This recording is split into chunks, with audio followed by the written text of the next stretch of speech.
Boss Bus, Between the Cheeks Bonanza podcast with the one, the only, the talented, the true DYBBK, aka Jeff Updike. Woo! Thank you for having me. Good to see you, man. I am very glad to be here.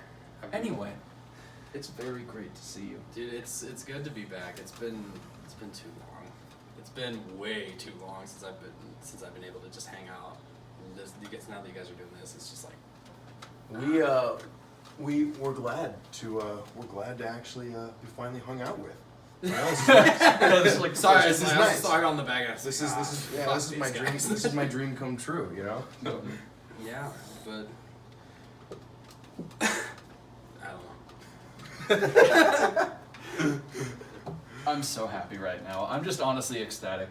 And if you did not know about Jeff, well, you're about to. Jeff, what's up? Who are you?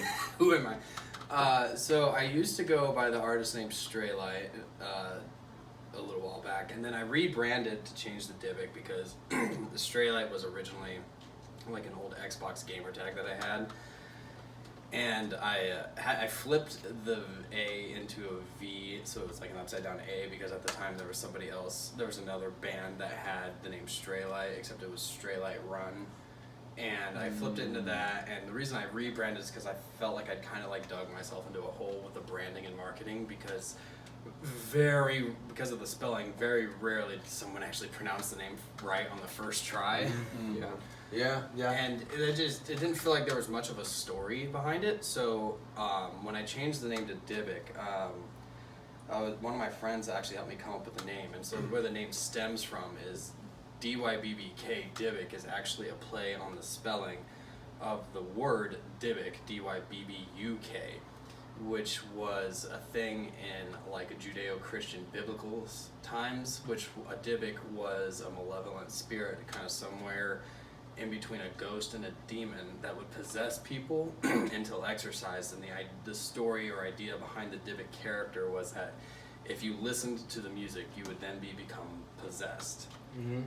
And so the music was like a weaponized form of possession, and then if you listen to it, like the fan base was like DYBBK's possessed or some cheesy shit like that. Mm-hmm. So nice. Yeah, I thought it had a better story. Right. There's a lot. No, I like that a lot. A lot more openings for marketing, for like just for spreading the name, more easily recognizable spelling wise too. Yeah, and the guy who does my artwork, I mean, he fucking killed it with the work that I had him do for me, because what he did was the whole like imagery that I wanted behind it was because so like the time frame that a DYBBK was in its the stories was very much around that whole like Roman Empire Greek era. So the idea I had for this imagery was the artist, he made this like really dark, ominous, almost Pantheon looking area. And so he had this hooded figure in a red cloak, and there was like he was staring into a portal that went somewhere else, and you could only see the back of this character, but if you looked in the portal, you could see glowing eyes reflecting back at you. Sweet. And that little touch was just... Yeah. Definitely. Yeah. And like as far as like stylistically, what I've been going for was more of a... lots of like really dark, ominous orchestral elements mixed with just in your face, just dubstep, drum and bass, or any kind of bass music really. Right. And and that was basically it. I'm still working on getting more artwork done, but yeah, that was kind of the story of that. Sweet. And so I've been getting a bit of a name for myself already. Like I don't have a huge following on social media, but since I'm the admin of the Kill the Noise Discord server, I'm now a bit of a mini celebrity in the Kill the Noise community, it feels like, because anytime I pop into one of the live streams or, I have people messaging me on like my personal accounts and stuff, and like whenever my name pops up in the streams or whatever, the chat just blows up with my name, and it's just like, it's a really cool feeling, and I've met a lot of really cool people. Butterflies. That is a really cool it's a feeling. really cool feeling, and it's like, it's very humbling because it feels like it feels like I've been in some way, shape, or form a little bit of like an inspiration to others, which is at the end of the day what I always wanted to do, because for huge me, part of art. It's a huge part of art. You know, that's Yeah. basically what most artists are shooting to do is, Yeah. you know, inspiration in some way, shape, or form. right, and like the goal with my own music, you know, that what I always wanted to do was have the stuff that I make get the same reaction or feeling that my heroes gave me. Right, yeah. That was what I always wanted to do.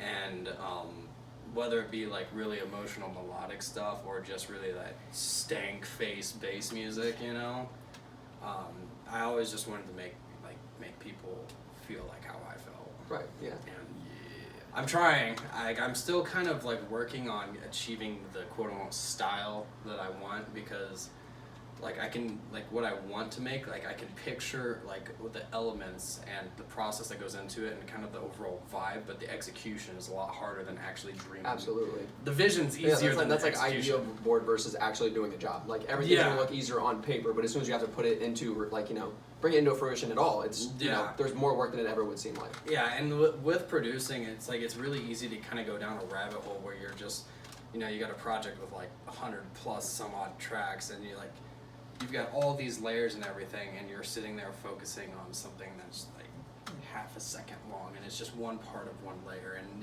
you have to like, you kind of have to separate yourself a little bit, take a step back, and like, all right, are people really going to hear this? Like, does this affect the big picture, and does it really kind of, you know, does it add to the story or image that I'm trying to create? Absolutely. And it's really easy to get lost in that rabbit hole, and I so many times I'll be working on something, like I'll get like halfway through a project and I'll stop and I'll be like, just not feeling it anymore, and I've sunk like 100 hours into this project and there's like 150 tracks, and I'd be like, in the trash you go. Yeah. Wow. Yeah. Yeah. Because it's like this doesn't, because I've got so many tracks that I'm sitting on right now, and then like they're in a decent state, but I'm like, this is not the this doesn't fit the image I'm trying This to is the create. direction I'm trying to go with my music. Yeah, like it's not bad, but it's like I'm a lot more critical about what I make now. Yeah, definitely. Well, as you grow as an artist, that's, you know, definitely going to be coming with Oh, yeah. experiences, being more like thinking. From what I hear from a lot of artist friends in general, is that they always think like that they suck. They will tell you that they suck up and down all day, even if you sit and gas them up forever. But it's just, you know, it's a critiquing of making yourself get better all the time, you know, because if you were, you know, just constantly satisfied with your work, you never have space to improve. Yeah. So And being a self-critic is probably one of the hardest things you can do, because it's really easy to ask other people for feedback and be like, I want you to roast my shit, you right, know? yeah, But when you're doing it yourself, because you're so attached to what you're working on, you're like, is this cool? Or is this not cool? Or am I just attached to it? right. It's like, do I just like this because I've spent, you know, 100 Mhm. hours on this, Very or is it just Yeah. because, you know? You know, and it's like I've resampled and remade this bass 100 times, but it's like the biggest thing I've found is when you're writing stuff, the hardest thing to do is like sometimes you'll come up with an idea for a song or for a section, and it's a cool idea, but it doesn't complement the song. And so there's a lot of times where I'll be working on something and there's like, yeah, this is a really cool idea, but it's not working for the song. Right. It's like And you can still that's- use the idea later on, but you just cannot, you know, Yeah. implement something just because, you know, it's a fresh idea. Yeah, and that's a hard part, because it's like, fuck, I spent so much time working on this and it's really cool, but it just does not fit. Yeah, and I'm sure that's really hard to like be looking at your art while being critical of it and having to, you know, see something, oh, I've done 10, 20 hours on this piece and now I have to completely scrap all of that and start from the beginning. But a So- good practice to get into, because I've done this a lot, some of the better songs I've made have elements that I threw in there that were actually from another track, one that never saw the light of day. So like I'll save everything I do, and even if I completely scrap the song as a whole, a lot of times I'll actually go back and pull out little pieces of that and reuse it somewhere else. Very cool. And so and plus it's always nice because you have like these huge sample libraries of stuff that you've made that you never put out because it's a song that just never was to be, and then you working on something and you're stuck, and then you pull out an element from another song and it just works, and I'm like, nice. Yep, and that's part of the time saving too. Is like you put in all the time, you know, previously before you start the song, and you know, instead of having to continuously redo and restart and start from the beginning, you actually have a lot of, you know, things to pull out. It really, like, because you have to find a really good balance between engineering and writing, and it's really easy to get lost in the engineering side of things. You're just like, oh, I tweak. You know, you could say, you know, I'm a musical tweaker, you know, because I'm always like fiddling with stuff, and I'm a bit of a perfectionist with my own stuff to a fault, and you know, I like probably one of the more recent ones, like 2 really good examples of how not to like dwell on a song too long until it's finished, and then versus another one that just flows and like doing things like efficiently. So the song I did with London and Brandon Elgar, Palisades, and Reese Young, whoever's next, if I were to tally up the amount of hours I spent in that track, because I was grinding it out like several hours a day for a couple weeks, I think I probably sunk maybe 140 hours into that song. And what kind of a time frame would that have been in that you put that many hours in? So that was over the course of a few weeks. Okay, but that's still That's multiple days that you're looking at, and It's a lot of time. There's a lot of sleepless nights.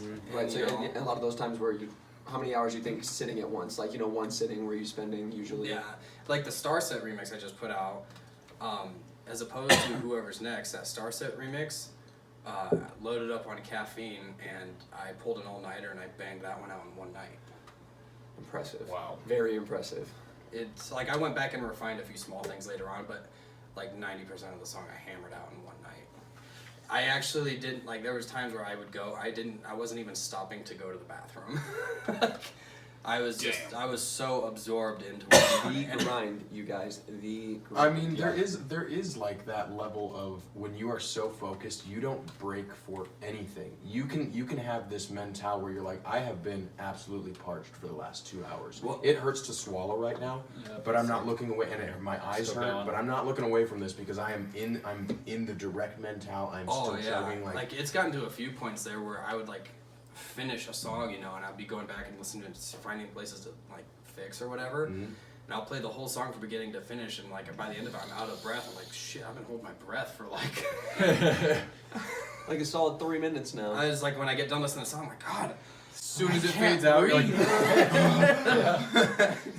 breathe. Oh, that's super funny. So it's definitely it's been a huge journey because I've been doing this I'm coming up on producing for almost 11 years now. Wow.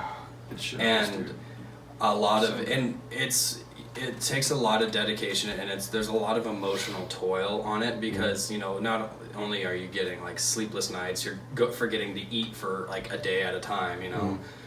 You also, it's very hard to maintain friendships and relationships too, because you'll go like, oh, you got suck into a song for like 2 days and you realize, oh crap, I was supposed to go hang out with my friends yesterday. Yeah. Yeah. And you know, it's one of those things that you have to be really committed, because if you know, and it makes it worth it when you finally start getting attention, because I have lost a lot. I've lost several friends, like friendships that fell apart, and a few relationships just because I was so focused on working on music that I put off the other people in my life. Yeah. And it's hard and it takes a toll on you, but eventually once it all starts to pay off, there's like, you know, the people who really care about you will understand and they'll always be there. And it's that thing. It's that thing that is often like brushed past when it comes to something you're passionate about and have like easy access to.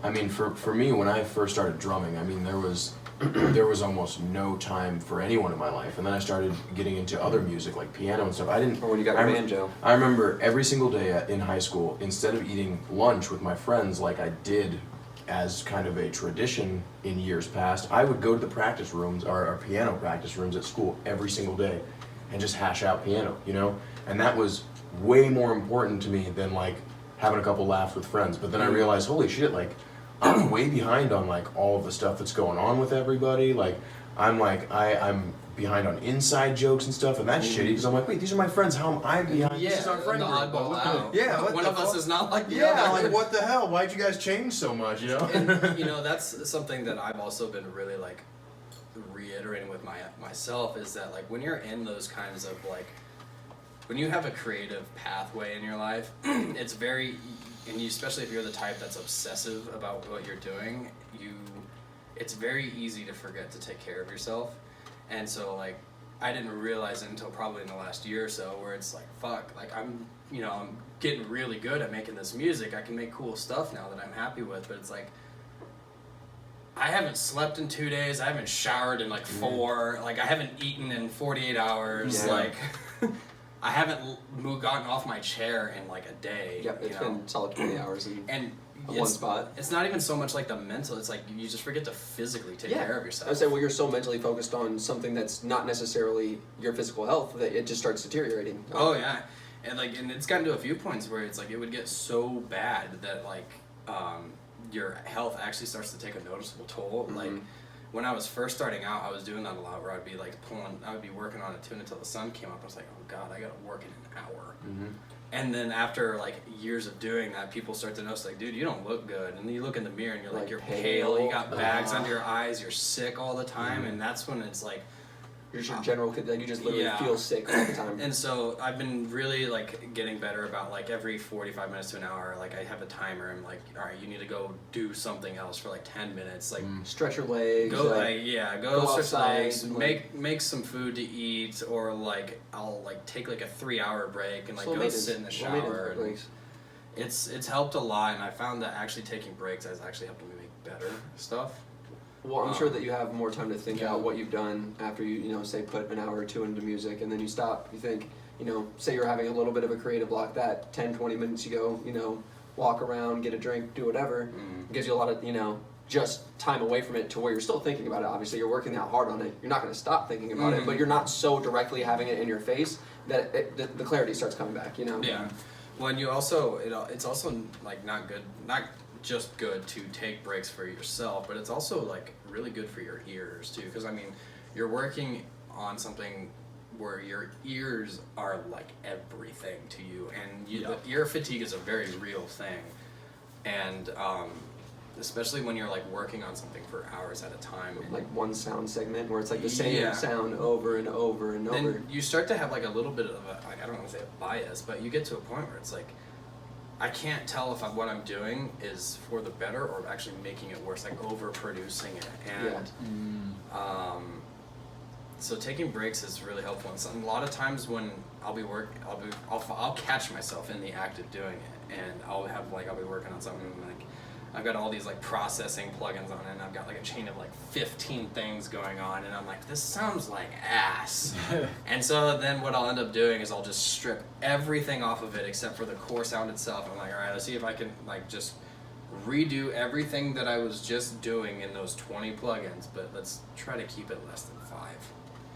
And by doing so, kind of like following this less is more type of approach, everything I've done but since I started implementing that mentality has just been an order of magnitude better. Well, I'm sure that the just the gravity of overwhelmingness that you get from trying to do that many things at once is just like, it's hard. It would be hard to do anything, like let alone being like letting your creative juices flow. But like it'd be hard to think straight if you were trying to run 15 miles. You know, like yeah, I can only imagine. Like when you start hearing like the same loop of a bass in your head over. Well, I'm sure you're starting like basically going numb. It. It's like you hear the same sounds and it just like almost doesn't sound like anything anymore. Well, and that's one of the other hurdles as being like as far as being a music producer. It's like you're working on this song, you're spending hours, if not days or weeks on it, and by the time you're done listening to it and it's finished, by the time you're done, like, God, I hate this song so much. I never want to listen to it again. Screw this, And then, like, what happened with me when I played that show at the Waiting Room in last December, like, Whoever's Next, when I finished that, I hated that song. And then we get to the Waiting Room, and I play it out live for the first time, and it's at, like, 130, 140,000 streams right now. Mm-hmm. And I was like, oh, cool, a lot of people have listened to this, but I wasn't expecting at the Waiting Room, there was a point in there where I turned the volume down, and the entire venue was singing along. I lost it. I was like, okay, I like it again. it's worth it. It's never mind. It was a very it was a turning point for me. I was like, I just like there's like 200-300 people here singing along to something I wrote. I recall that show was very full too. It was very full. It was a very emotional experience. Like I had like a water on stage. I had to take a drink with it and like go like this because I was starting to tear up. I was like, all right, I don't want people to see me acting like this. Understandable, I but find from both directions. Not wanting them to see, but also why, reasoning behind doing that. I find it's a really this cool thing. A really interesting episode so far because this is our first, and we've had a lot of guests, and majoritively I'd like to say that everyone has been connected to the EDM scene in some way. And there have been those cases that have not, like my brother, for instance, who cannot be less connected to the EDM scene. But this is cool because it's very production heavy so far. We've discussed a lot of production so far, and that's something that actually has been lacking on our show. And honestly, I think that production is a huge thing that we haven't really covered because we're very new at it, you know. So it's nice to have somebody who's, I mean, I wouldn't say veteran because there's so many people that are like 70 years old. You know, you got people that are up there in their 40s and has 20 people that are years so long fucking careers. old. Yeah. You know, but Still going yeah, too. like as far as in my age demographic, you're a veteran at this because I've been not producing, but I've been writing, and my history is more vocal music and poetry, things like that, you know, and I've been doing that for 8 years-ish, you know, so 11 years, I mean, of just straight dedication to production, you know, I mean, that's a long time. 11 years is a long time. That's a lot of practice. That's a lot of time. There were some breaks in between when I was in college because there was a few points where I kind of let the influence of other people around me get to me a little bit. And be like, all right, man, you need to get a real job. Yeah. It's the age-old thing. This, for I'm any going artist. to use this as a transition. We do this weekly at this point. King's Cup, for those of you that don't know, i.e. being Jeff, if you don't know, you'll figure out pretty quickly. And we're back with What? Zach Rars. Hi, I had to grab a Gatorade. I took first draw, but I'll give it to Patrick just so you can all play around and then you can kind of see what the gist of the game is. Yeah, I see why you gave me this one. 2 is you, I recall. Yeah, so actually you get to pick somebody. 3 is me. Ah. So so actually you get to pick somebody to drink. Well, please. You had a golden opportunity to. Let's get the show rolling, boy. Oh, this game. Oh, God. Yep. Oh, man. I'm so glad you 6. came, Jeff. 6 is chick, so that's just a freebie still. Yep. Oh, man. Queen. Questions?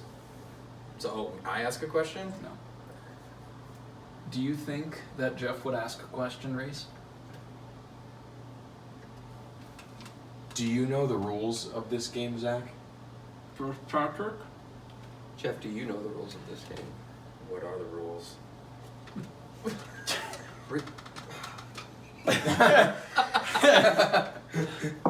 Awesome. Perfect. What are the rules? Great. You're up. 8? I don't remember. Mate. You get to choose. So every time, here's the thing. Every time you drink, I have to drink. Now every time I have to drink, I know. you have to. All right. Alright. I get chosen quite often in these games. That's why I picked and you. you being the guest. Yeah, no, alright. I picked you for a reason because I thought it would be funny. Alright, I'm getting rid of this one so I don't have to end up chugging it. Just gonna chug it now. I'm chugging by my own For the volition. record, I have not tried any of the drinks on this table. Beautiful. Wow. Yeah, so You, all of the glacial till, the I've hard never met ciders, somebody they are that doesn't very like good. at least Glacial one till. kind of glacial till. Amber. Just a amber ale. just various types of like. These are actually These are really all good. These these. ciders are These bomb. are craft ciders. Oh, So- you Those have are like oh, made in I'm Omaha. screwed because I love cider. You're up. These are bomb. Yeah, those You're are gonna love hibiscus it. ginger. Hey, Reese, do you know what this card is? Isn't that the card we just pulled? Do you think so? Do you think so? No. Oh my god, those are good. No, they're made too. They're made. I wanted to have a sip just so I knew what I was getting into. Which one is that? The ginger hibiscus. hibiscus. Oh. Oh man, that's Alright, I'm dangerous. up. I believe I'm these are probably made gonna in. buy a bunch of those when I go home. They have them at High Drink.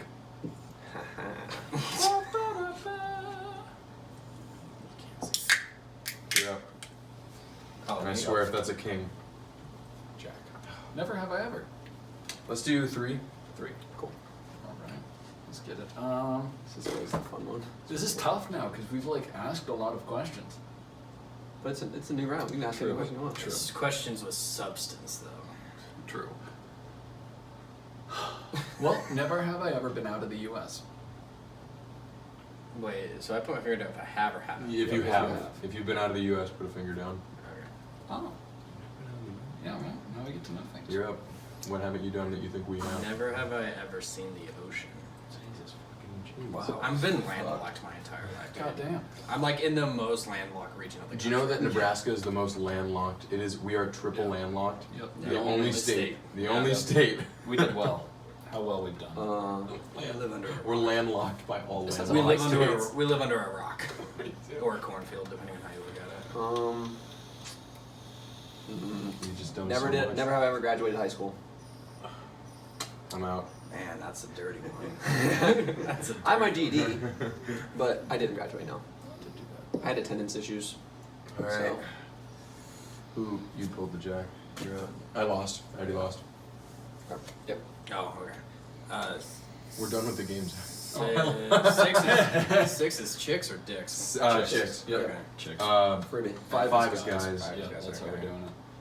Because otherwise you have dicks. 5 and would be whores, jive. You know? Well, and 5 it's would have been just like a jive. It's a little suggestive. Mate. I'd rather a Oh. 4. Zach. All right, we're cross-mated. Cool. No. Double. Ew. We're Maybe cross-mated. Crossbred. Insanely. All right. Crossbred. I don't This is like a king, that at so I all. gotta make a rule. It's a jack. Okay. 2 hopped this time. What is that one again? Never Oh, have yeah. I ever lost this game. Never have I ever popped the tab. Oh, lost the. Yeah, I've never popped the I tab. thought you were What? talking about. Yeah, Like, you have. I thought you were talking about On like the show? Not on the podcast. I thought you were talking about like the game. Oh, you just lost. Yeah. Fuck. That'd be so sad. I've never That was lost the first game. time. The first everyone puts the finger down. Yeah. I'm saving that. That's a good one. That is a really good song. Everybody should just drink immediately if that happens. You're up, Zach. Oh, yeah.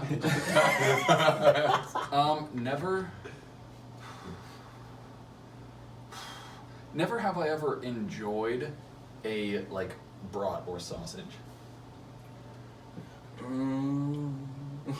I've enjoyed I think 1 or 2 broths in my I've life. had a few and never enjoyed them. I was like, Yeah. They're not the best. Never have I ever. Oh God. Hold on, I'm slowing the game down right now because I'm. hey, you're good. I just did the same thing. Zach didn't even know it was his turn. No. I don't even know if Zach knows he's in the room right now. Never have I ever been to Yellowstone. That was the first thing I could think of. I'm sorry. You I've know, never been to Yellowstone. I'm gonna count it. I didn't go in because it was closed, but I had every intention of going. So I literally was outside of Yellowstone. So you were at Yellowstone. You just So didn't that go means into you have to- Yellowstone. I didn't go. Yeah, I I didn't did. trek it or anything, but I saw Yellowstone and where it was at. And I'll have another one just for good measure because this shit's good. I. King time. You. King time. King time. King. King game. King time. So I am going to make a rule, and we have a special guest. What's a solid rule for our guest? Class? No. Well, you have to bait I should him. do an interesting rule. You have to bait him in some way. What do you think Jeff is prone to do that's going to make him drink? Now remember, this rule is for everybody. So what are we not going to do to Jeff? And will? you have to drink whatever I everybody. drink, so Let's just do no eye contact. I'm a Nah, god it's at this game. I'm just gonna stare at the plant. I literally, I'll just sit and lick at my thumbs the whole time. Like, hate when he does That's- that rule. You know what? Might as well.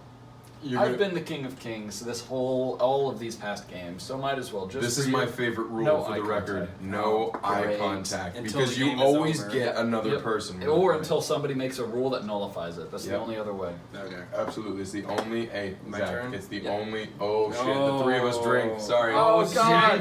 Patrick, we have to All drink of too. us. We all drink. If Reese and I make eye contact, everybody drinks. Or Patrick Let's and put Jeff. it this way. If anybody looks at anybody, We're all everyone Unless, has to if drink. I look at Patrick, we're fine, and if you look at Jeff, you're fine. Oh, thank God. Right? Hey, babe. I mean, we have to both drink would have to anyway. drink, yeah, we're fine. True, but we're fine. And then vice versa. No, you're not, because you looking at your partner would still mean that you two would have to drink. True, Yeah. but you guys wouldn't have to. It wouldn't be everybody. Oh, this Yeah, is but gonna why be wouldn't you a just look at me at that point? Because it's like, well, then let's have all the guys drink with me. I almost Yes, did. do I you don't know? Did I- You looked did at me I- straight in the soul. Jeez. All of us. All You guys of are us. killing me. Okay. Alright, Jeff. Okay, Jeff. I don't remember what this one is. 10. We haven't played that. That's categories. Yeah. So you bring up like colors, and And then he would start, and he'd be like blue, and I'd be like purple. Oh yeah. Electronic artists, since that's been the topic a lot lately. Okay. Abstract. Chloe Z. Tiesto. Kill the noise. Quicks. Troy Boy. Subtronics. Company. Face Nectar. Ty Della. God, your white knight. I saw phase one. I couldn't spit it out. Brondo. Grizz. Boogie T. Subtronics. Soul. Oh, no. Master Cardinal. I sound like I don't know more. I just literally. No, I know. Like on the in spot. on the yeah. spot. Drink, Zach.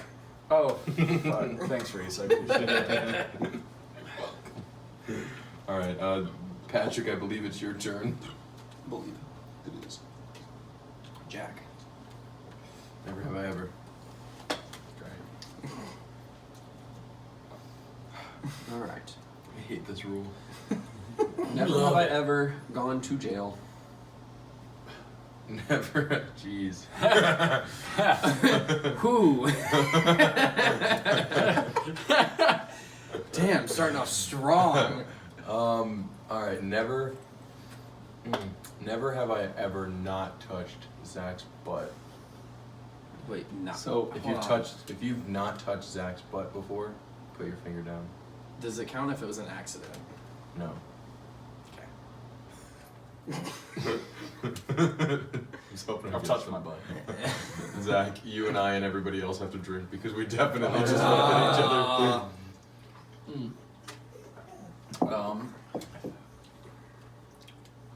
What are we doing? It's your turn, and now we all have to drink. We drinking look bucket. at each other again. It's your turn. Jeez. I know, it's electronic music artists. rotation. It's electronic music artists. No, No, it's never have I ever. Oh, God, never how many have have you I- had? Not many. That's why I'm so confused. I'm like, I feel dehydrated. I don't know. Oh boy. Something's wrong. Something is very wrong. Never have I ever been on probation.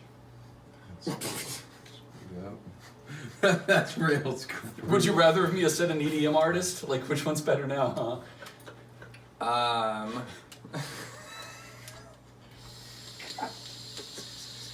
Never have I ever. Oh, this is just gonna be me being mean. I've never had hair longer than 8 inches. I have. But you're drinking still, so. Yeah. Oh yeah. What's up? Yep, Jeff. Nice try getting me. I was because I wanted to drink. No more eye contact. Thank God. No more. All No right. more eye contact. Nullified. No Whoa. Gone. context. I feel like I just stretched. Like I was Yeah, my neck was getting stiff. I was breaking a sweat staring at the tablecloth. Yeah, I really felt alone in So the I'm gonna universe. string these out just Like- because once they fall out, you lose. If you knock all of them out, you got. I mean, guess you could shove them all back in there, but odds are you're gonna lose. No, it didn't crack. I'm love God. Oh. Joker. Nah. 10. Categories. Oh, that is close. Very close. That might actually Man. be you, one of you two. I'm gonna go with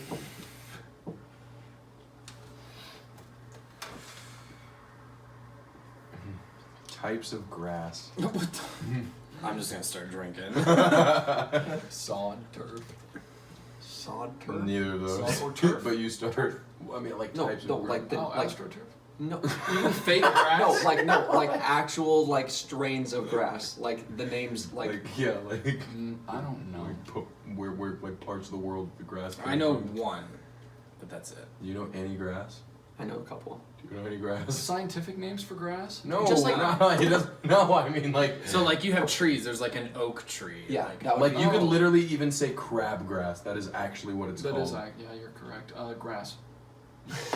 Drink. just drink. Not sure, man. I'm not a grass man. I was gonna go with I'll tell you canary some reed. stocks, I but. was gonna say like bluegrass. just Yeah, kidding. that's a real Oh, grass. that too. is- I was gonna say Fuck. lemongrass. Yeah.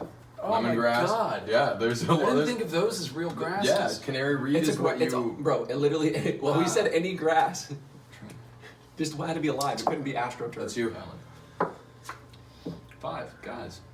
All right, boys. Cheers, mates. And then we all drink again because all of our buddies had to drink. So. So 2 drinks. Yep. Cheers, mates.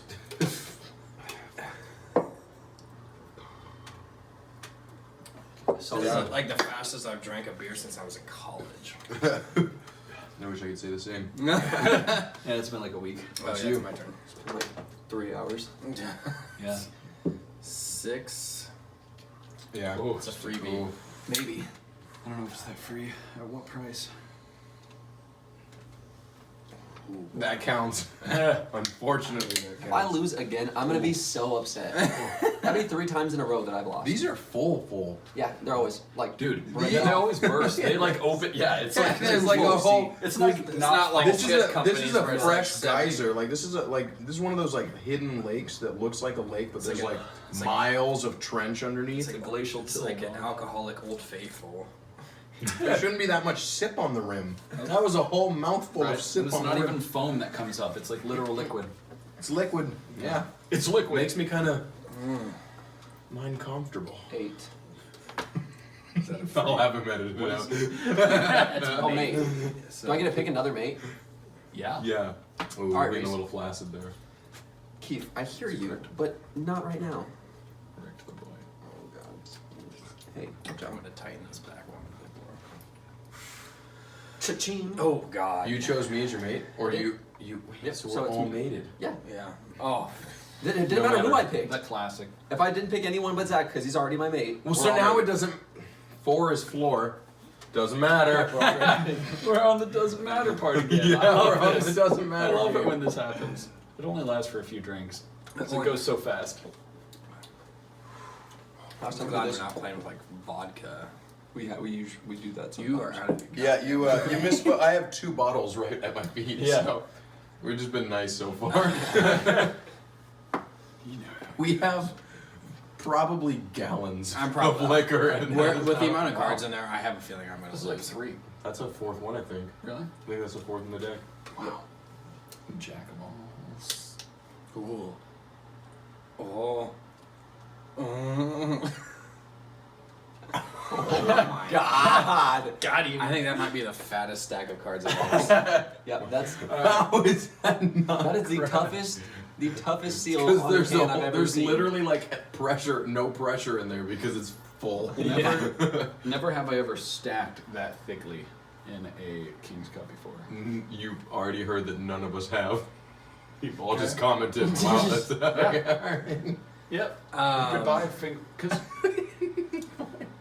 never have I ever, because you've done that, so you We put just fingers. did You it. just Yeah, y'all- you've never done it. we have.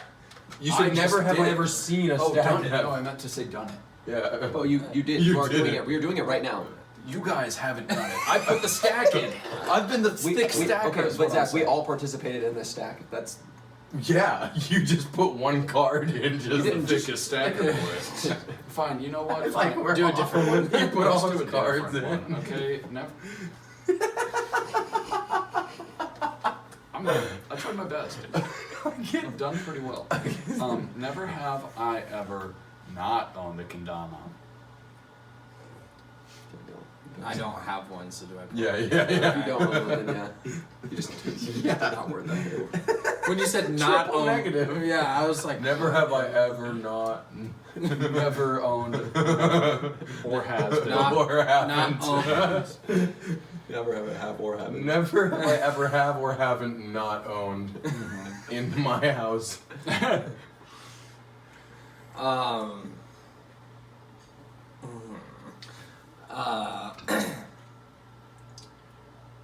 Never have I ever. Never have I ever successfully gone wakeboarding. can get up on a wakeboard.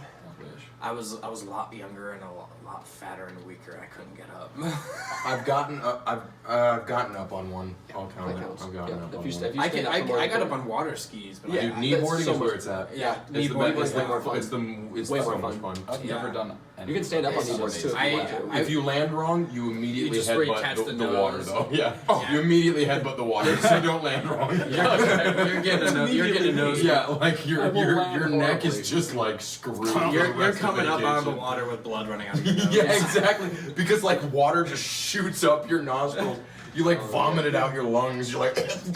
You need a neti pot afterwards. You just got I you got get neti potted leg. by the leg. You got algae under your eyelids, dude. You got moss start growing out of your nostrils. Yes. So yeah, kneeboarding's a lot of fun, dude. It's the best. It's fun until you land wrong. I gotta go soon. I got it. Alright. Alright, never have I ever broke a bone.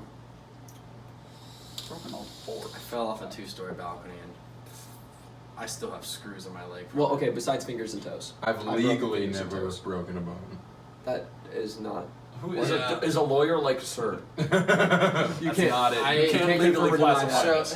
When I was in college, Not enough evidence. when I was in college, it was around the college I was at was around homecoming time, and it was Halloween, and I'm pretty sure I was in a frat, Get but Leave. it was a men's music frat, so.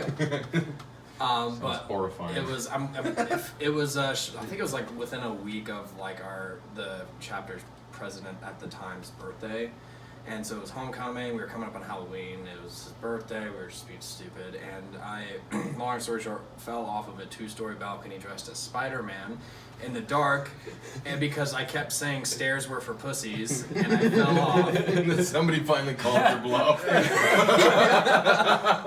Do it then. I fell off, landed on the side of my Why are ankle. you using stairs then? Oh. Landed on the side. It didn't like snap out. It was like mostly just like a lot of like cartilage and like chipped So bones. could you move your ankle, or did you go wet noodle after you fell on the ground? It went wet noodle, but I went wet noodle, but within about 5 minutes or so, the knuckles on my ankle were about the size of my fist, and from like my toes to my lower shin were black. Yeah. And I had to, Oh. and Fuck.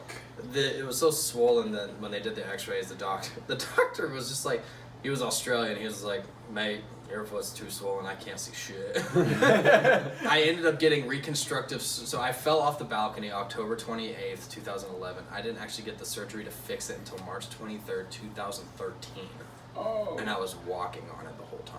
Wow. So now I had to, and by the time that, my cartilage had cysted up to about the size of a golf ball, and I had to get my cartilage replaced. I had a few small like pea-sized bones that got removed. They had to Wow.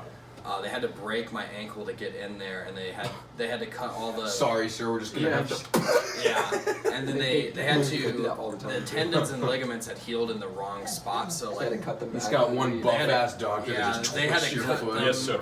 They had to cut them, got realign it. them, and stitch them back together. And then whenever I went to therapy, it was almost like, gross, because my left ankle, my good one, had like a normal range of motion, but when they did my right one would just go all the way.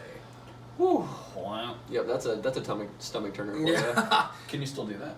I don't like it, but I like whenever like I would do a follow up and they would test my range of motion, my ankle, I was like, I gotta look away. I'm just gonna like look up really quick. Yeah. Yeah. So I still have the screws and the fake cartilage, and I have arthritis. So Well, So that, Spider-Man. that probably hurts. yeah, running sucks. I could only imagine. But have you actually broke a bone or not? No. Okay. Never have I ever owned anything by Thrasher, which means we all drink because you lose for sure. I don't have anything by Thrasher.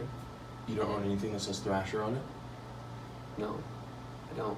Actually, I buy things from a store that owns that they sell Thrasher, but I thought for freaking sure. almost have bought some Thrasher clothes, but I do not own any. I don't remember if I had 2 or 1, so I'm just going with 1 just to be fair. That upsets me. Never have I ever thought that I looked good in a hat. You're just. Ooh. Well, since considering that we all drink anyways. I was always the person that's like, man, I look like this, my mother tried to feed me with a slingshot if I don't have a hat on.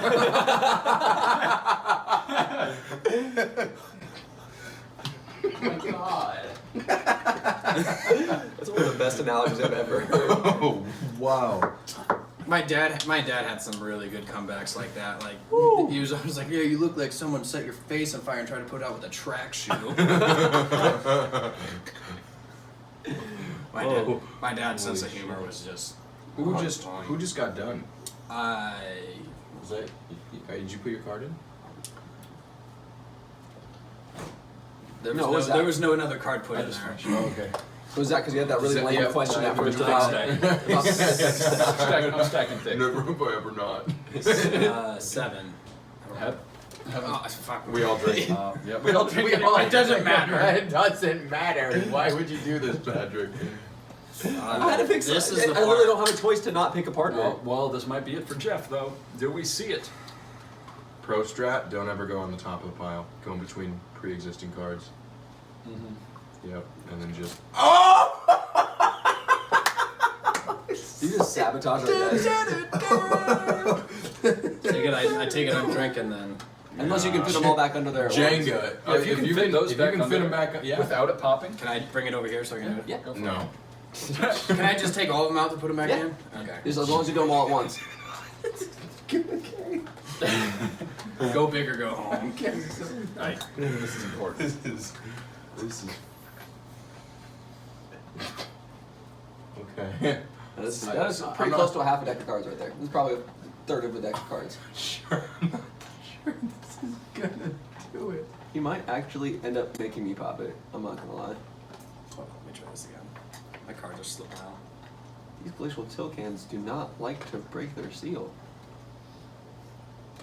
This is gonna break. I can already tell you it's gonna break. It smells like it. Actually, you know what? Here, let's do this. That's the This is strat, dedication. honestly. You gotta fan it.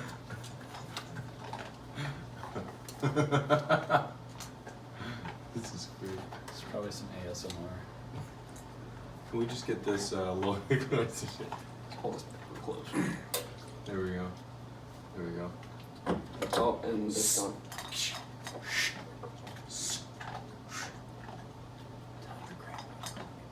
This mic's not live. Oh. Now our audience It's knows. just for show. Now our audience knows this mic's not It's live. very live. We It's couldn't alive. hear him. alive and We well. really couldn't. It's a real mic. It's not made of rubber and sadness. I promise. It's a real mic. It's a prop. While we're doing this, If this pans Thank out you. alright, I'm probably gonna lose, guys. You wanna cut to our sponsors? yeah, I think we should. Thank you also to Matsunami Corp. He is our man. He's always sponsoring the podcast. We would also like to say Thousands thank of dollars that we use basically just on beer. That's Yes, our on beer. whole budget. Yeah, please just send us beer if you could. Yeah. Matsunami Corp, thank you again. The underwear fits perfectly, as always. Yep. As always. Nicely used. Yeah, gently used is what they stated. It Gently almost used. popped back out. Thank you, Matsunami Corp. Also to Anchor, thank you. That's where we also host this podcast as well as the YouTube. 5 also, left. Teespring.store, teespring.com/store /the-branded-buzz. That's our store. So And new designs, new logo. you got anything you wanna plug while we're on it? Any of your personal stuff we can go check out? How do we find you? So I had to change all my names and everything. If you follow me on Instagram, it's still the same one. I just changed the name and deleted all the posts because I was trying to keep it artist related. Twitter is just fuck me, Dybbk. I think it's Dybbk Music because somebody already had the name Dybbk. And then SoundCloud is also just It's not gonna work. why do you hate me? Facebook is actually a new page. I have it's 2 cards. I was doing them both at once. Insane. I'm about to lose, guys. You're shitting and the game's on. The game is on. What? So I just want to tell you guys, if I knock the deck of cards down like him, I'm just drinking it. I'm just gonna drink it. But yeah, Facebook is just Dybbk, DYBBK. Instagram, Twitter is all the same. I just changed the name on it. So if you follow Straylight, you're already following me. SoundCloud, I created a new one, but I haven't put anything on it yet because the Star Set remix I did, I put it up, and within like a minute, I got a notification like, yeah, copyright, you're done. So like they took that one down. So the remix for that is, as for the time being, is only on Facebook, which I posted a video, a visualizer video that I made of it. Also, you know, I don't have my own Discord server, but you know, if you hop on that Kill the Noise one, I'm there all the time because I'm the admin for it. So. Cool. All right. Touching on that a little bit, 2 is me, anyways. So 2 is actually you. You pick somebody. both of you, and then all of us drink anyways. Oh, so. right. Of course. So can you tell us a little bit more about how you kind of got your spot as the admin for the Kill Noise page? So that was so he started the server, and I was one of like the first, I don't know, dozen people in there because I low-key have all of his tweets on alert status. Mikey now. Yeah, so he started it, and I don't remember how it came to be. He started the server, and it was kind of, you know, still like, In trial run, basically. yeah, it was still being pieced together, and I was like, and he was asking for people to help him out, and you know, he had created this public Dropbox for people to share samples, and initially when he made it, it was adding people's email to it one at a time, and then he got to like 9 people. He's like, nah, I'm just gonna make a public share link, like screw this. And so he made it, and then he was asking for people to like help him out or give him recommendations. So I messaged him. I was like, dude, I've been an admin on a couple other servers and moderator and whatnot. I was like, if you need help, I can help you run things so it's a little bit more hands off for you. And so he made me the admin, and then he let me pick out a few mods to kind of help me out. So I kind of waited a little while and kind of to see who was like interacting and Right, your big active people. the most stuff, active yeah. people, and like who were like really like when I wasn't available, who were other people that were like enforcing the rules. And plus, since I was one of the only people that had access, like admin access to the shared Dropbox, it was like, yeah, just he was like, yeah, you just, you know, do that.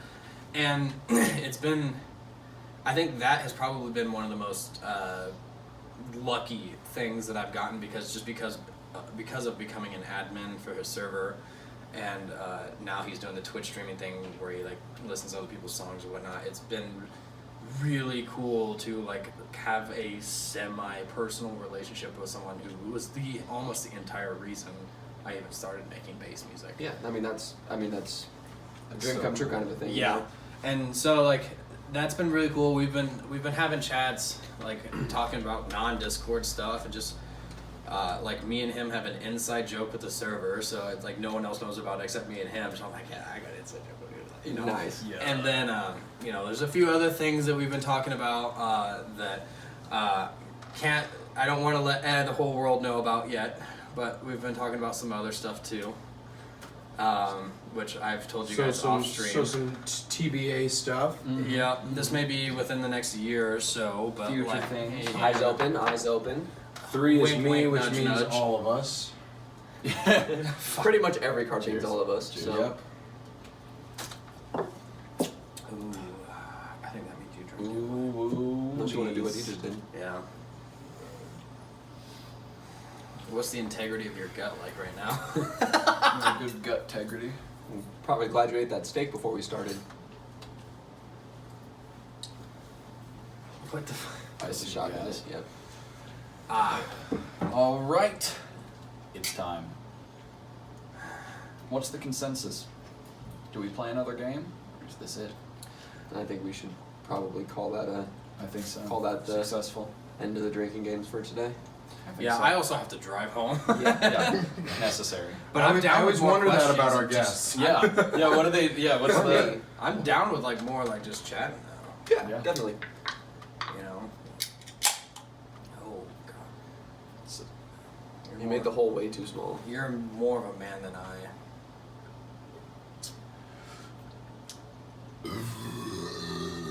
One of the worst. Cider's, One of the worst. cider's really harsh to trip. Oh my god. Especially with its hibiscus. That Eyes are is- watering. That is heavy. Yeah, the hibiscus ginger's really got a bite to it too. So. That is heavy. Yeah, if Reese Oh, doesn't I finish a don't- shotgun, it must be heavy. Yeah, it's really good beer, but yeah, it's It's got some girth to it. Yeah. It's a really good sipper, but probably not the best for shotguns. Wow. But yeah. Impressive though, That's Fez. amazing. Just in general. Just in general. You did it. That was a cider too.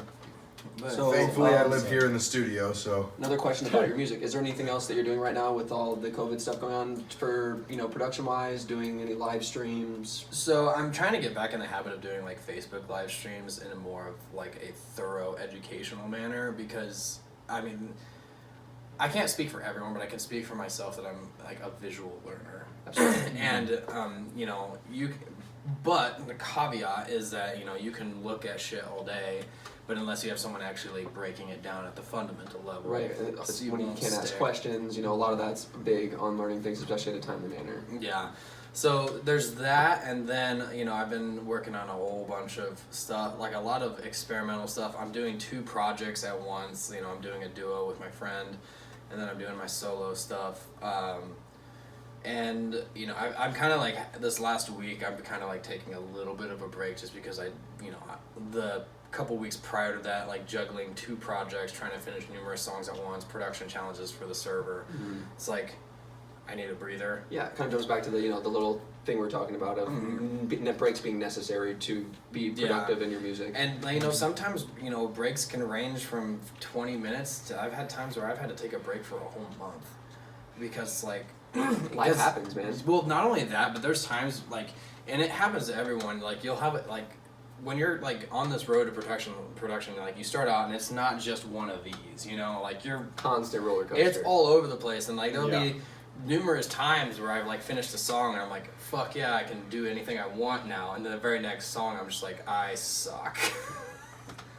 And I'm sure We that feel comes that. with a lot of just, like you said, the personal critiquing we were talking about earlier too, where it's like, even though you might not like this one as much, you could show it to a couple of your friends and they could still think it's gonna, do good as far as views, as good as far as reaching out to the people that you're wanting to reach out to. Yeah, and it also is one of the things that's really beneficial. Sure, you show your tracks to your song, or you show your tracks to your friends, and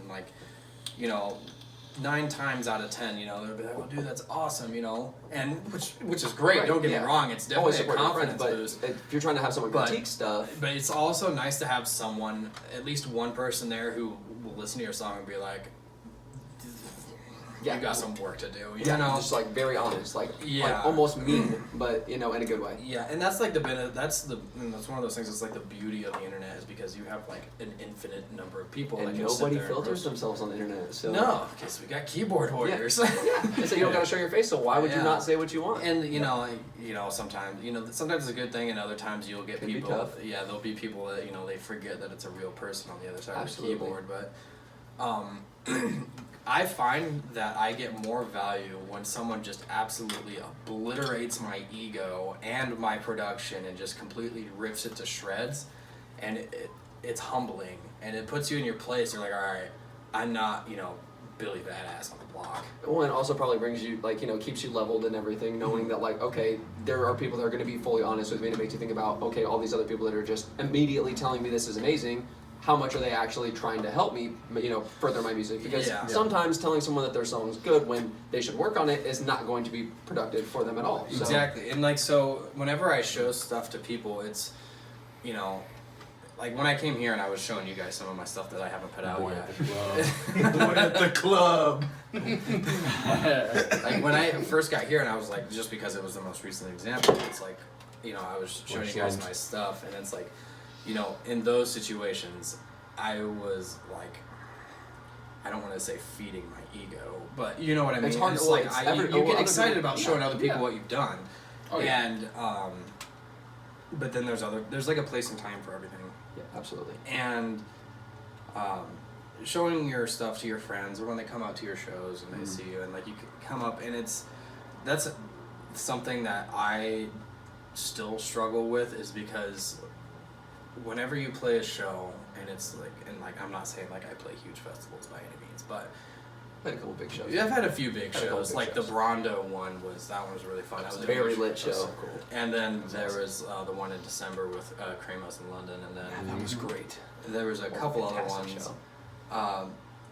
you know, you're on stage and it's like you have several hundred people looking at you and watching you, and then the whole time, for me anyway, I'm like sweating. I'm like, Same. like the Feel light, the eyes every the single one. spotlight's on you. You got the heat of the visuals coming Very, down on your very back, sweaty. and it's like, I cannot F this up, Yeah. you know? And then after a few minutes, you kind of settle in, but then when you come off stage, that's where it can be a little overwhelming if you're a real person, you know? You're not someone that likes to... Just like soaking everybody. Yeah, like, not someone who drooling all comes over off you. stage and just like, look at me, you Yeah. know? So like, I try to do it, you know, whenever, like in the past, whenever I'd come off shows, you know, I'd go off stage, you know, go to the green room, put my stuff away or whatever the case was, and I'd go and I'd find my immediate circle of friends, and I would just, you know, like, you know, hey, thanks for coming, blah, blah, blah, and then after that, I would try to dip back to the green room or hide, because then you have these strangers coming up to you and they're like, oh, I I'm can just attest. I can it's attest like, to this. get away from me. And I was gonna like go ahead. Well, I've been at what was then a Stray Light show, right? And I see Jeff on, and I remember this fondly. I caught maybe the last like 10 minutes. I think I was leaving work or something. And I needed to be there, but you know I had to show up late, but I showed up nonetheless, and I caught a good 10 minutes of the last end of the set. Somebody else comes on, and I'm with a couple mutual friends of Jeff and ours. And all of a sudden, like out of nowhere, Jeff's like talking to the guy right next to me. He's like, "Hey, thanks for coming out and everything." And I look over, I'm like, "Jeff, hey!" And that's such a surreal experience when like, and of course we're friends outside of this, but like he was just on stage and then he just sneaks in so humbly and is like, Swoops "Hey, around. like my friends that came to support," you know.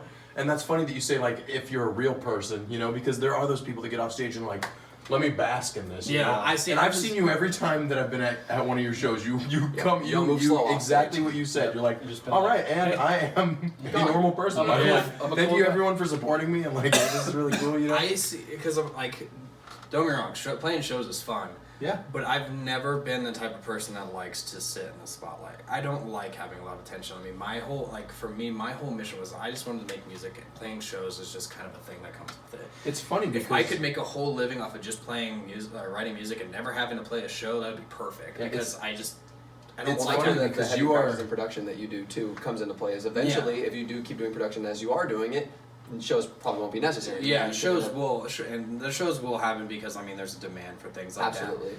But you know, the necessity for it though. You know. Yeah, and like my I don't want to say like social anxiety, but you know like my like bad taste in my mouth when I'm around a bunch of people that I don't know and they're swarming you. I'm just like I don't like that.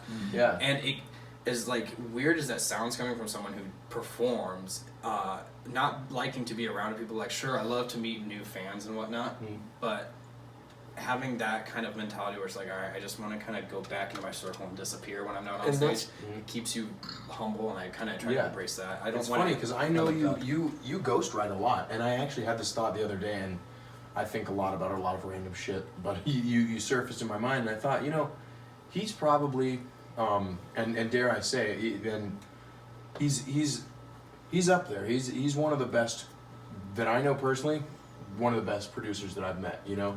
And I think, you know, why ghostwrite? You know, why I'm like, you produce so well, and it's like, oh, that makes sense, because like realistically, you don't really want that spotlight. You just want the enjoyment of having made the Yeah, music, and like seeing your name the can be ripple effects attached, but from your like music. Right. your face being attached isn't what's important. It's that you like, hey, I do want credit because I made it, but like I don't want I want still people got coming up bills to me to and pay, being like, you know? yeah, Absolutely. exactly. And like for me, definitely, it was like, you know, it's a very humbling thing, and I don't get me wrong, I like being able to go out and hang out with my friends and whatnot, but like when that moment is over, just forget about me, because like not forget about me, but Right. like Forever, never remember. Yeah, Yeah, but like gone. like that moment is done. I'm done. Someone else is playing. Don't pay attention to me. It's someone else's turn to do what they're doing.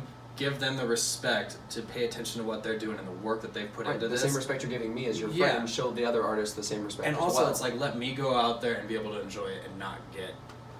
And that's kind of what I was going to Let touch me on. like is- just like you did.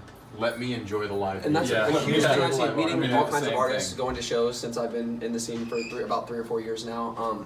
Every artist I've met, you think you see an artist on stage and you never know them as a person. You just think of them as this almost a god kind of, where people are just like really, Yeah. really it's almost like you don't know how to talk to them because they don't seem like a regular person. But once you get to interacting with artists, like they are just as normal as any other people. And for them to come off of doing performing is their job. They're getting done at work, and to have everybody swarming them and treating them like it's objectifying them basically because they're enjoying their work and they want attention from the person that just got done performing or working. It's like a low grade narcissism almost. Right, it's like they just want to be able to say that, hey, I talked to the artist afterwards, without taking into notation that they are people, they need space, they want to breathe, they want to talk like other people too. They don't want to just sit and be worshipped all the time. Like you were saying, no, there are people that love that, but majority of artists that I've met, they are just chill people. They just want to hang out, and when they get off stage, they respect it much more for you to just come up and be like, hey bro, thanks for the show, and walk away. Like if you can just go up and say hi to them and give them their space,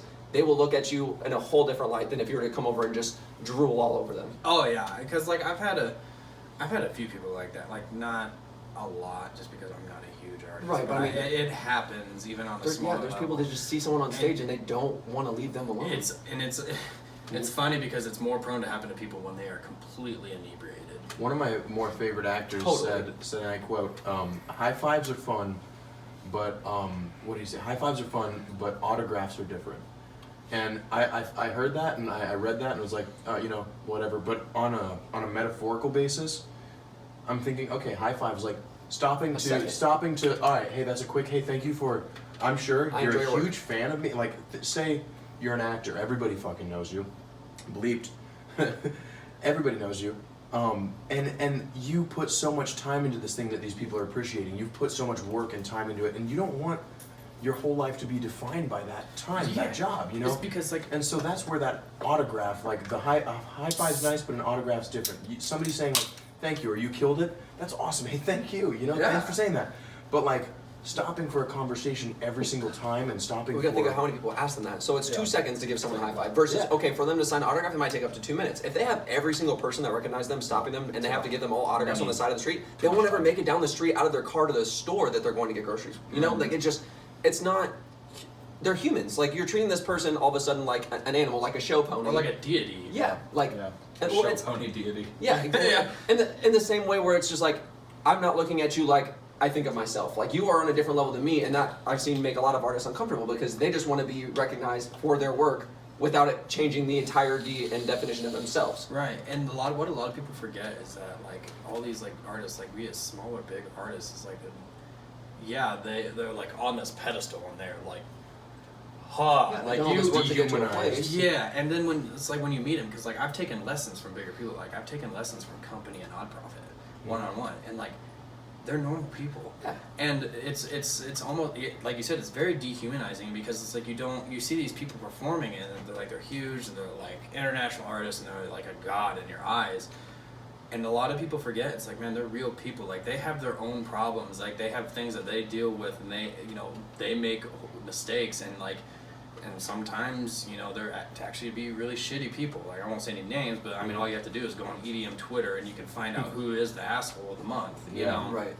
But it's good to be a fan of someone, but I would never say idolize someone unless you've met them, because it's like you don't know what kind of person they are. But at the same time, don't overwhelm someone who doesn't want to be overwhelmed. My thing is, and this is a direct quote from it's Chance the Rapper, don't believe in kings, believe in the kingdom, And that's the same thing I do with music artists. I'm like, I believe in the stuff you put out, but I more believe in the stuff you put out than I do with you, Because it's more about believing in the thing that they're a part of. All artists are a part of a bigger thing, the scene that, they play music for, Because you're right, humans are subject to wrongdoing, to being human, to being held to a pedestal if you're in a position where where you're known in any light. Because for anyone, as soon as there's eyes on you all the time, you're under constant scrutiny. Yeah, You're under and judgment it's really from everybody. stressful. Like, and I've been very, like, as a small artist, that's when you're the most fortunate that you don't have that kind of attention for you. But as like someone who's talked to people that are like that, they haven't outright said it, but like that is a lot of. Well, that kind of attention can be really stressful because then you have to like put your whole life can be put on the microscope at any given moment. True. And when people go online and like on Facebook or Twitter and like they see an artist or whatever, it's not always the case, but when you see these artists online, you're seeing a curated version of themselves that is exactly what their PR wants them to see. And sometimes a lot of those people can't be themselves on those social medias, and it's, and there are exceptions. Like there are some people who are online and they just do not give a flying. Yeah. And I saw it. I think it was Must Die that said this. I was Lord watching. Must Die. Yeah, and he's a really good example of this. He's like, and I'm actually kind of quoting him a little bit when I'm making this statement, but he said is like, yeah, when you see these people online, you see a curated version of themselves. They don't, and this kind of ties in the whole idea of, oh, you're an artist, you shouldn't post anything that you believe religious, political, or otherwise on social media because it's not. It goes back to them being people. Yeah, it's not your place. It's like they have a platform to say whatever they want. They can do whatever they want. They should feel empowered to. It's like, and it's like amazing how quickly people will start saying that if that person says something they don't agree with. And it's like, yeah, you don't agree with it, but they can say whatever they want. Because if you take away the being an artist, they're no different than me or you. And it's immediately hypocritical to do that, because if you're over here telling someone that they can't think or that their ideas are wrong, they shouldn't be speaking a certain way because of their position in society, you're over here doing the exact same thing because you're not famous. It's okay for you to say that to them, but they're not allowed to say anything back. Yeah. Again, it takes that dehumanizing to another level where you're treating them like, something that's not human. Which they're simply a face on the internet, or they're just a body on stage. So you don't know anything beyond that, and it's. Well, and the biggest thing, art is for entertainment, right? They're doing it to entertain people, but people get so carried away with the fact that artists are here to entertain you that they take it start getting this personal, overbearing interest in making artists do what they think is right. But it's again, who are you to tell anyone what is right? Oh, the thing that drives me nuts is when fans will get on Twitter and they won't outright say it, but they carry themselves and say things. It's like, your only reason that you're there is because they're there to entertain me, and I'm just like, go fuck. Yeah, no, it's like, I don't, again, like you're saying, your biggest thing isn't performing anyway, so it's like a lot of the production and all these things you're doing, hundreds of hours that you put into it, you don't do that just for somebody else. No. Like, yes, you are getting a lot out of people enjoying it, but you're not making hundreds and hundreds of hours of music just for someone else. No, and I'm that's not completely ridiculous for anyone to say. I'm not making this specific wub for Kevin in the third row that's tripping way too hard. That being said, though, there Who's having his first Molly experience. And he's like, I don't like this. I really don't like this. My counter argument for that specifically, and this is just personally, and I've stated already probably multiple times on the show, but today, my background is vocal music, right? That's where I really found out, hey, I like music beyond just listening to it, And I almost never sing in front of anybody, and if I do, I'm really I'm not singing for them, I'm just singing around, I'm I'm comfortable around that person.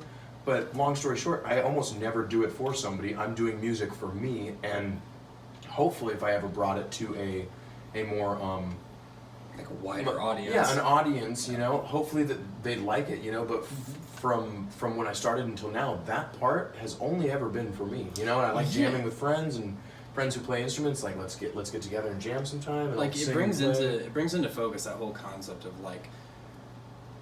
strangers oddly having a more impact in certain situations than your close friends. Yeah. Because you perform, let's say you had some kind of traumatic experience or whatever, and you go to a therapist or something like that. It's like you're venting your problems to someone you have no idea about.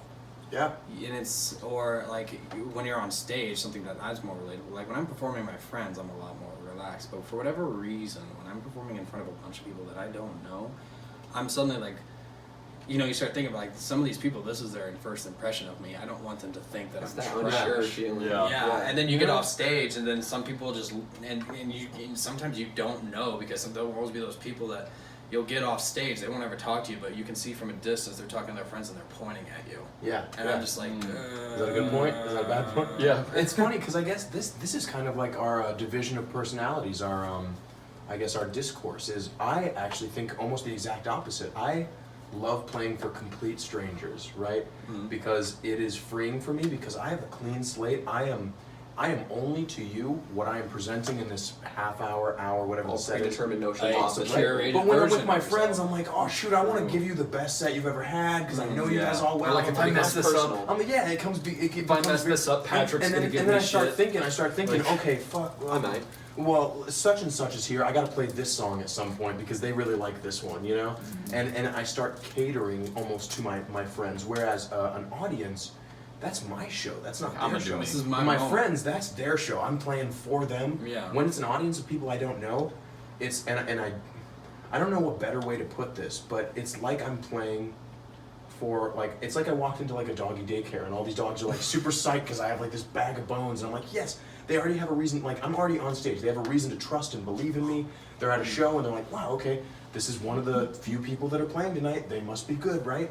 And so I have that confidence that they're here anyways, expecting good stuff, you know? They paid attention. Whereas my friends, yeah. I'm like, they're expecting me to, and I know they're not, right? But I'm like, these people that I know, like, I need to give them my best that I've ever had. Well, it's like that microscope. Never like, done, you yeah. know, because you feel like your friends know you so well that if you mess up, and they'll see it right when- away. and a stranger might not And on necessarily the same realize that token, you're when off I your see game. my friends dancing, I'm like, yes! Like, oh, my friends are dancing in the front right now. And you know, like, I do get equally excited when I see strangers dancing, because I'm like, they don't have a reason to dance. Sometimes I'm like, are my friends just trying to people please, you know? There's been a few instances, like, it's kind of related to that, but it's like it kind of reminded me of a situation that's happened to me a few times where, you know, I was talking with some strangers or some friends, and this kind of goes back into me like not wanting the spotlight a little bit, but I'll be talking to someone, we'll get talking about production, and then for whatever reason we're talking about the quality of each other's production and stuff like that. And one of the things that has been said to me a few times, and when they tell me this, I'm just like, don't fucking, you know. Yeah. And it's always like, oh man, like of all the people around here, like you're the best producer in Nebraska. And I hear that a lot, and I'm just like, stop. Yeah. Well, and you know, it's funny because I have heard that of you as well. I've heard that I've heard that been said multiple times when you haven't been even in the room, right?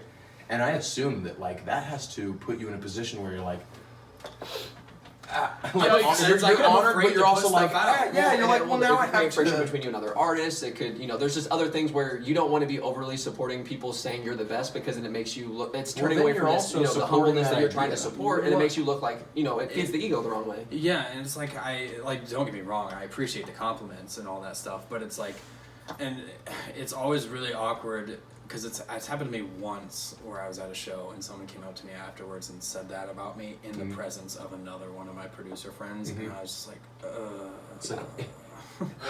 Well, and that's when you kind of are just like, thank you so much, you know, like, and you can't really talk about yourself or your work. You're just like, Right. thank you. yeah, Like, I- I completely change the conversation just Yeah, because they're I obviously do, happy, I do. but they're not thinking about, you know, the fact that the other person's Yeah, a the real real artist what right it next could to them, mean. and what it could be doing to anybody else who plays music that you're saying that around. So I found this to be true about most producers of anything, like whether it be visual art, sculpture, I mean, music, whatever it be. Like most producers of any kind of art, they have this mentality where they don't want to be the best. They want to be the best at the form that they chose. they want to be the right? best at themselves, Right? Like I don't want to be the best EDM producer in the world ever. Like I don't ever want anyone to say that. But my style that I directly go for, that's like very like opera and like reggae and all these different influences come in, and it sounds really wacky and zany. I want to be the best at my style that Best I at created, being you know? the best at doing No you. one can outdo the Reese style. No one can outdo the Zach style. No one can outdo the Jeff style, you know? And I think we all strive to be the best at our form, you know? We just are practicing our form. And we take influence, you know? Like I've listened to your work and be like, and I've been like, I like that. Oh yeah, you the know? drums. I'll use Custom that drums. kind of like drum sound. You know, I'm never like, you know what, this whole 8 seconds I'm gonna rip. You know, but I'm like, I like that. Wow, what's that like random like super high pitch sound? Like I gotta remember that and do something kind of like that. Like that's Right. cool. And like there's like it's like what apart from like whatever, you know, imagery or message or story that I'm trying to convey, one of the things that I always wanted to achieve, not necessarily for anyone other than myself, but it would be nice to be recognized for it, is like I'm always trying to chase making music on a technical level at the highest production level that I possibly can, and it ends up boiling down into me like doing 8-hour sessions where I'm not even writing a song. I'm just like tweaking one thing over and over. Like, how can I make this better? How can I make this better? How can Sit I on make this better? serum, make a Oh sound. yeah, and Get sucked in serum view, forever. I view production as kind of like an RPG game. And My favorite kind of games. and I view it like that. Like you have all these different skills at your repertoire, like you know, whole repertoire of skills. You got to that hone have. them individually, because if you do too Yeah. much at once, But like a game with like no skill cap.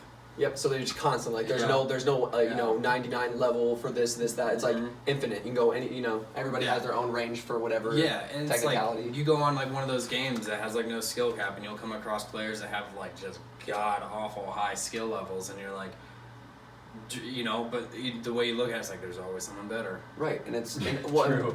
speaking of games with no skill cap, like or no, no level cap, anything like that. Like for you to have a game, say you beat the main storyline, get your level capped out 100 hours into the game. Mm-hmm. After that, it's really hard to represent fully how much more time you put into the game. But if you remove all the caps on it, then the numbers don't lie. You spend enough time on it, the numbers are going to show that you've been playing the game forever. Yeah. So, And that's the kind of way I view it and the mentality I try to hold. And that was an It's a really idea, good analogy. that analogy and idea was something that I learned from company. really, Yeah, that's the way he, and that whole idea was That's one really that he interesting. gave me. He's I like the company that a lot. was like, I view production as an RPG game. and I mean, honestly, for something that like you guys do it for work, also, I mean, obviously you enjoy it. You wouldn't start, making music if you weren't enjoying it. But to take something that you're doing as a career and be able to pinpoint it down with, a style of game or something that you can immediately relate to fun, has to be making work itself easier. Yeah, and yeah, I mean, it boils down to like just how passionate you are about Absolutely. it. Because your dedication to it is measured in like, all right, are you going to keep doing this when you absolutely hate everything you're doing? And that's really what separates a lot of artists from each other. Is that like, Well, and yeah, and like one of the things I feel that separates, an artist who never gets beyond his local scene versus an internationally touring artist is, how much time are they willing to put into it? So much time. Like how organized are they going to be with their time? How much are they willing to keep going through it when they hate everything? it's just the investment in general. Like if you look at like I can't think of anyone right offhand, but I mean you've all heard the story where it's like there's this great artist and they put out a song or they put out an album or an EP or something like that, and they've had this history of just making amazing stuff, and they put out one and everyone's like, this sucks. Completely trashes the image, even though they have all It's like their and portfolio is 90% and those artists, good. those artists see that. Like they see that. Like as someone like myself, like I'll see people like talking about my stuff, even if they don't mention me, like tag me in it. Like you see you see it when people are talking about you. Absolutely. And when someone trashes you, and it's not in any kind of constructive way, it's just trashing on Just you, being man. rude. It's just like, why am I doing this, man? Yeah. I have been more or less, with the exception of twice, I have been completely sober for almost 4 years from drinking. And whenever I go to shows, people are like, oh, you want to have a... Like, the most I've ever drank at a show that I was performing was a single pre-show shot. That is it. And Smart. even when I go to shows... And I it's know like, that to be true. You're not a drinker whatsoever, really. yeah, Since like I've I known you. appreciate a good drink, but it's Yeah. like, well, and part of that stems from the fact because like probably 5 or 6 years ago, I had a problem, and like it got to like it's one thing when your mom tells you need to calm it down, but it's another thing when your best friend's like, dude, I'm really worried about you. Yeah. No, I understand because like Mom, you'd be worried if I stepped on a wood chip. Like exactly, because now you'd be hard pressed to see me drinking more than a few drinks in the span of a couple This, hours. I mean, but back I'm then, going to take the liberty to say this might be the second time I've ever had a drink with you. Yeah. yeah, This might be Honestly, about the second or third this time is the we've second ever or had a third. drink. On the topic of Third drugs in the scene, it's very interesting to like see because obviously it being around there are people that go and do not take care of themselves physically, mentally, or in any way, shape, or form. But for say, I used to have a previous drug problem, and me going to shows and seeing how a lot of people were choosing to handle themselves in public, like having that third party perspective of seeing like what you would be looking like if you were doing what you usually do, Dude. like Oh, man. completely. From going from being able to drink 12 or more beers in a show, like I don't like being hazy minded in public like that because I can see exactly how I would look and 50 other people in the room, and it makes me embarrassed of myself. And you never think of that before until you look at it through someone dude, else. when you're on stage, it's man, you see it. There's a lot of people are afraid to ask. I mean, like if you have a question, like, and this goes for anyone watching or in the room, like, if you have anything that you need help with or questions, like, seriously, I have people DM me all the time. Do not be afraid to ask.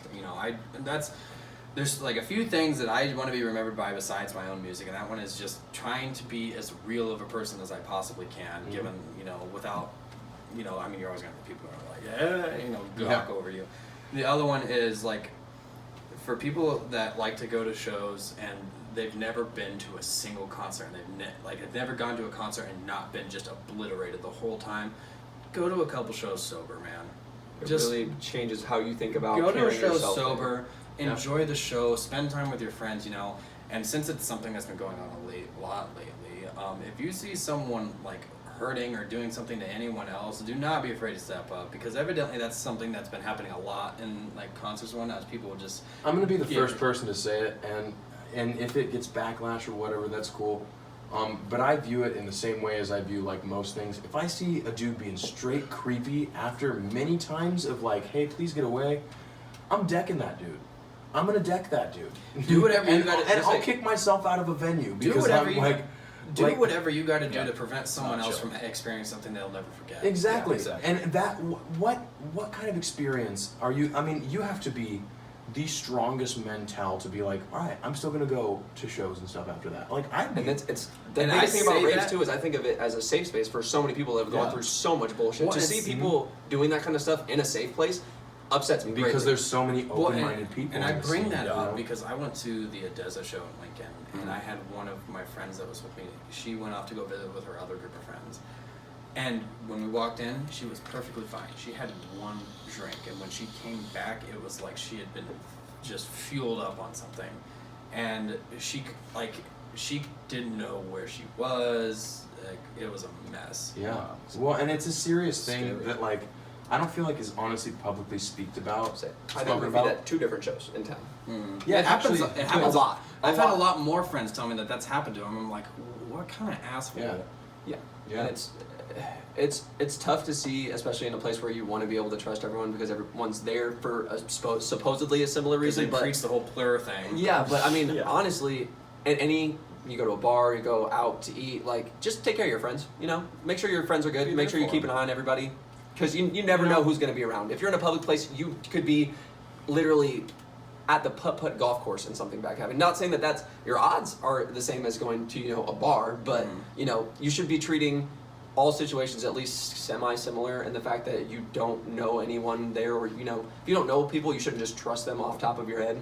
So And I think that's kind of a good segue to a nice end, you know? Yeah. Yeah. Don't be an asshole. Yeah, don't be an Yeah. asshole, and Take care of your take care of your friends. friends. Trust your Take- friends. Yeah. Take care of your friends. And Don't be an asshole. yeah, like I said, for anyone that's watching or anyone here, like, don't be afraid to hit me up. Like, we'll all be doing that a lot. Yeah. We'll definitely I will be doing booty that. calling you a lot. Please, Please. I'm not gonna say that. Well, on that note, I have a very vivid imagination. oh, so same. I gotta go. the into first that right laugh was done by you. The second one was because of all the things I thought of that I might have about to. So, Well, Zach, we did it. I want We did you got it. I want you to sign off for us. All right. Signing off from the Boss Bus Between the Cheeks Buscast with Jeff Updike. Stray light in the past and now Dybbuk to possess Oh, we did it wrong. with some Boom, ED. boom, boom. In your face. Thank you, Patrick. Thank you to our sponsors. You guys have a great one. Until Hope you next enjoyed week, it. bus lovers. Yep, Thank you, bus, guys. Bustastic bus lovers. Amen.